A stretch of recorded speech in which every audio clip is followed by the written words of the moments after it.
মানুষটাকে, এই পৃথিবীতে যার কোনো দুঃখ কষ্ট কিচ্ছু ছিল না, এই মানুষটাকে ডেকে নিয়ে আসবেন। ডেকে নিয়ে এসে জাহান্নামে ঢোকাবেন এক মুহূর্ত সময়ের জন্য, ধরেন 1 সেকেন্ড বা 1 ন্যানো সেকেন্ড।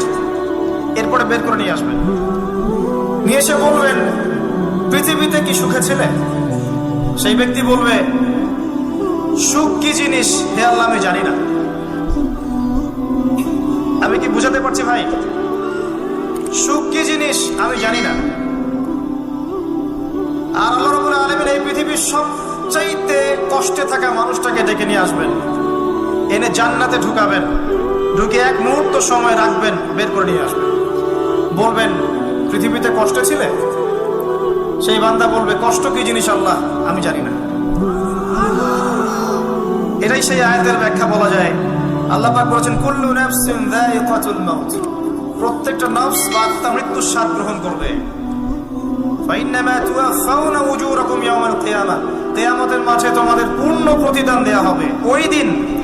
ওই দিন ফামান যুহজিহা আনিন নার ওয়া উদখিলাল জান্নাহ ফাকাদ ফাজ, সেদিন যাকে আল্লাহ পাক জাহান্নাম থেকে বাঁচাবেন, জান্নাতে প্রবেশ করাবেন, একমাত্র সে ব্যক্তি সফল আর কেউ সফল। এই আয়াতটা হচ্ছে দ্য ডেফিনেশন অফ সাকসেস, যার পিছনে আমরা ছুটছি। আমরা সাফল্যের পিছনে ছুটি না। সফল হতে হবে, নিজের পায়ে দাঁড়াতে হবে, টাকা পয়সা করতে হবে, বাড়ি গাড়ি করতে হবে, ব্যাংক ব্যালেন্স করতে হবে, জমি জমা করতে হবে, একটা সুন্দরী গার্লফ্রেন্ড চাই, একটা স্ত্রী চাই, তাই না? আমরা সাফল্যের পিছনে ছুটতে চাই, আর আমাদেরকে বস্তুবাদী দর্শন শেখায়, এগুলোই সাফল্যের মানদণ্ড। তা আল্লাহ পাক এখানে বলছেন, যাকে জাহান্নাম থেকে বাঁচানো হবে আর জান্নাতে প্রবেশ করানো হবে, এই ব্যক্তি ছাড়া কেউ সফল না। পৃথিবীতে আপনি অনেক বড় নেতা হতে পারেন, ইভেন অনেক বড় আলেমও হতে পারেন, অনেক বড় পলিটিশিয়ান হতে পারেন, অনেক বড় প্রশাসনের কর্মকর্তা হতে পারেন, অনেক বড় ইকোনমিক্স হতে পারেন, কলামিস্ট হতে পারেন, বুদ্ধিজীবী হতে পারেন, হাফেজ হতে পারেন, হুএভার ইউ আর, যদি কিয়ামতের মাঠে আপনি জান্নাতে যেতে না পারেন, আপনি সফল না।